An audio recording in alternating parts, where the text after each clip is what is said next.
Christmas from the Beniverse. My name is Ben Friedman, and today I have the perfect movie for you this holiday season. Bring the whole family, kids, grandma, parents, everybody, and go check out Babylon, the perfect holiday movie. This is the perfect family movie for families that love one, an elephant defecating on three people, two, a man being peed on, three, giant orgies with full-on nudity, 4, dead hooker, and 5, enough cocaine to kill Ozzy Osbourne. That's all within the first 5 minutes of this movie, Babylon. So if that sounds like the perfect holiday movie for you, go check out Babylon in theaters. And if that doesn't sound like a perfect Christmas movie, maybe wait a few days to go check it out. My name is Ben Friedman, here from the Beniverse, and today I am talking Damien Chazelle's newest film, Babylon.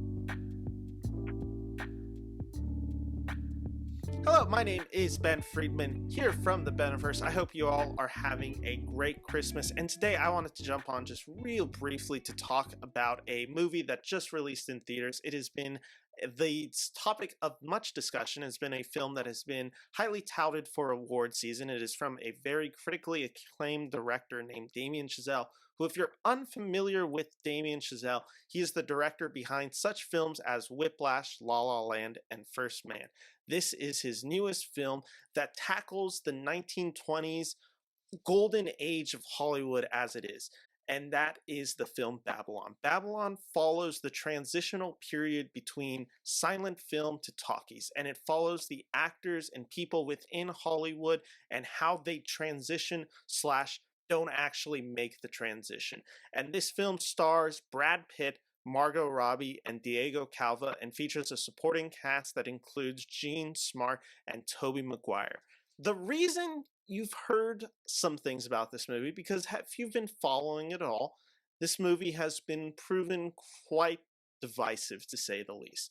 People are loving it, people are hating it, some people are in the middle, but everyone who's seen it has a very strong opinion to Babylon, and that's very much by design. The one thing that I have to just give credit to Chazelle is this film will leave you talking. It is an unforgettable film, for better or for worse. And to be honest, I don't know exactly where I fall on with this movie. Let's just say the things that I thought worked really well in this movie, I thought they were amongst the best of the year. And the things that did not work well in this movie, I thought were just some of the worst moments of this year. So there is quite a lot of mixed bag in this movie, but let's get into it. And let's start with the star performance of this movie, which is Margot Robbie as the character Nellie Leroy. She plays a up-and-coming actress right in the 1920s, right as film is about to transition into talkies. She has it all. She is beautiful, she has the talent, she has the screen presence, she just has this acting ability like no other, and Margot Robbie is sensational in this role. I think this is maybe some of her best work today. I couldn't keep my eyes off her in this film. She is just a perfect embodiment of who this character is supposed to be. She's a beautiful actress, she's so talented, she's so charming and charismatic, but what Margot Robbie does incredible in this film is she throws that all out the window. Everything that Margot Robbie has been in her career, the just bombshell, she goes nasty in this film. She is willing to just go crude, disgusting, shocking. She is willing to make herself put in the ugliest situations for our entertainment, and in that way, it's such a brave performance that is so unique in her filmography, and I was just so dazzled by it. It's such an impressive performance, and it really brings you in and immerses you into the world of Babylon, which is strong because she's one of the main performers that we follow in this film. So in that case, I think Margot Robbie is sensational. The issue with the character is that the script is a little underdeveloped, and I find that it hurts Margot Robbie the most in it. I don't think this character has a particularly memorable arc. Now, there are sections of it that I think really work, but from beginning to end, I just didn't feel like I particularly got a feel of who this character is. It just never felt that this film ever gave her much to work with. So she's sensational with what she is able to do, but I think this could have been the year's best performance had they given her a little bit more to do in the film. And I found that to be largely the same with Brad Pitt's character, Jack Conrad. Jack Conrad is a character that is at the highlight of his career right before talkies take over. He is the ultimate king of the silent film era. He is just the number one. He's the Leonardo DiCaprio of the 1920s. And he is a guy that struggles to make the transition into talkies, and it's following that arc for this character. And this is a character Brad Pitt can play in his sleep. He is very charismatic in the film. He's very charming. He's very devilishly funny. And the film and the character works because it's Brad Pitt playing this character. Now, I already mentioned how I thought Margot Robbie was underutilized. I think Brad Pitt has that same issue times 10.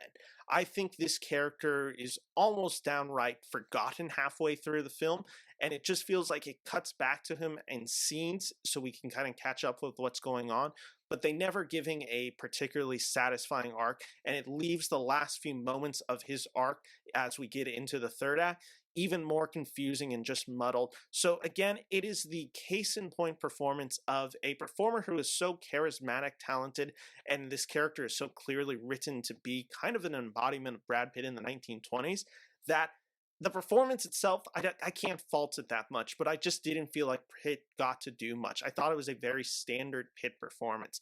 Now, there's been a lot of talk about the newcomer in this film, Diego Calva, who plays Manny, a Mexican-American film assistant who aspires to have a larger role within the film industry.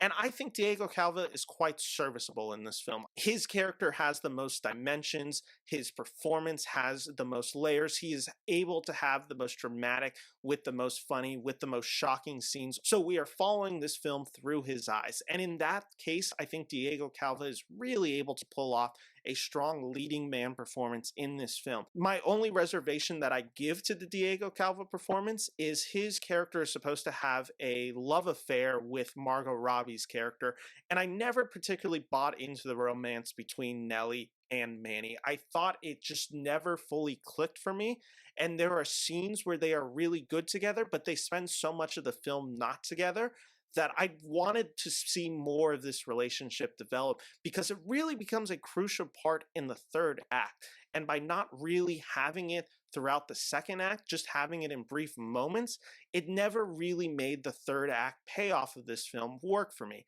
I do have to shout out one performance in this film, and that is Tobey Maguire as James McKay. He plays a mob boss character within this film, and this character is so fun.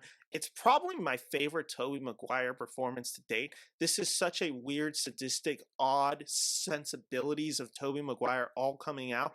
He's fully committed to it. It's the most memorable scene in the film is when Tobey Maguire is on screen, and it's very clear which scene I'm talking about when you'll see the movie. It involves an underground party and an alligator, and it's unforgettable. One of the best scenes of the year, and I just have to give Tobey Maguire credit for going all out in this. But based on what I've been saying, I think there might be a little bit of a misconception that I think this is the case of a lot of strong performances, bad script.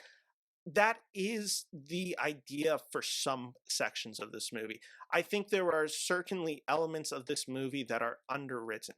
However, I also think there are just brilliant moments of writing within this film. In particular, when this film examines the transition between silent film to talkies and the difficulties that come with that, I think the screenplay flourishes. There is this incredible scene that involves Margot Robbie's character having to record her first talkie and the trouble that goes around with the production of it, how to record sound, all of it. And I was transfixed to the screen. I think it's one of the best scenes done. And I think there are scenes like that throughout the movie. And when this film focuses on the filmmaking of Hollywood or how pictures are made, I thought this film worked incredible. And I think Damien Chazelle is the perfect director to do this. Now, there's also been elements of this movie that I am sure that you have heard of, is the debauchery of this film. This film, Babylon, can best be described as excess to the extreme. I've never seen a film quite like this. The only comp that I think might be fair is Wolf of Wall Street, But even Wolf of Wall Street doesn't go as far as this film does in certain scenes. The party sequences that have been kind of the big selling point of this movie are kind of as wild and crazy as you've heard they are. There is so much nudity, there's so much drugs, there's so much violence, there's just so much debauchery happening on screen that it's very much sensory overload. I think it does make for a very entertaining experience. I was transfixed watching it. I couldn't take my eyes off the screen because it's so manic and crazy. But in that same vein, it's so manic and crazy. It's kind of hard to follow. Some of it feels edgy for edgy's sake, which I don't appreciate. There are just scenes where it's like, oh, this is going to happen because this is shocking. And that I didn't particularly care for. In other sequences, like a party scene that happens in the second act involving a snake, that excess that is in the film, it works for me because it's done in such a comedic standpoint. So there are moments where this film really clicks for me in the excess, but ultimately I just found it to be shocking for shocking's sake without any depth within it throughout certain scenes in the film. Babylon is a 3-hour film and it feels 3 hours. This film is way too long. Straight up, there is probably a good 45 minutes that could be cut in this film, especially the second act, which I think comes to a grinding halt. And this film desperately needed an editor to come in and kind of take away some of Chazelle's maybe worst tendencies in this film. For instance, the party sequence within the first act of the film, that's the first 30 minutes of this film, and you really could have just set it up in about 15. You could have cut half of that party sequence and you still would have gotten it. Now, is it very impressive direction from Chazelle? The party sequences, the old Hollywood feel, some of the more seedy aspects of this film, it is all very technically impressive from Chazelle. The issue is when it's so overstuffed and overblown, I ended up just feeling more wary of the film and I really felt its length, and thus I wasn't able to appreciate the technological achievement that Chazelle is able to accomplish within this film. The ending plays it way too cutesy. There is a sequence at the end of the film that it's going to be very jarring when you watch it. And it's supposed to be very provocative. And I'm not saying that the sequence in question is not provocative. Without spoiling it, it happens within the last 10 minutes of the film. And the feeling that I had during this montage, this final set piece, I guess you could describe it, and the issue that I had with it is Babylon is trying to have it both ways. It's trying to be this ugly, disgusting look into filmmaking of the 1920s, of the debauchery in it, but then it's also supposed to be at the end, the power of movies. And it just never clicked with me. I found this ending to be very hokey. It did not work for me at all. I think it is just the issue that Chazelle isn't the correct director to be doing this, or at the very least, he is not the director at this moment who should be tackling a film like this. Damien Chazelle is 37 years old, and this is a film that really needed a more mature eye to it, because this is such a, at times, dark subject. It is such a experience of life that I just don't think Chazelle has within him just yet.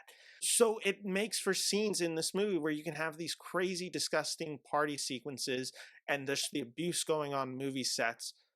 And then it's like, but the movies, and it just doesn't click well. It's so in opposition of itself that it ends up just harming its own message in the film. With that all said, though, I have to recommend Babylon to you. Yes, this film has some really weak points in this film. I have laid them out, and I think it is certainly true. Does this film have some huge highlights? I think at times this is the best film of the year. Just straight up, there are sequences in this film that I was captivated. I loved aspects of this movie. I disliked other aspects of this movie. I really went through all emotions watching this movie. Babylon is a movie that deserves to be seen on the biggest screen with the best sound. Justin Horowitz's score in this movie is maybe the best score that he's ever composed. He has been the composer for all of Chazelle's other films, and I think this is his clear highlight. Score is sensational. The first opening song in it, where it introduces the party, it's just one of the best scores of the year. I absolutely loved it. And in theaters, it plays so loud and so poppy that you just buy into the energy of this film right away.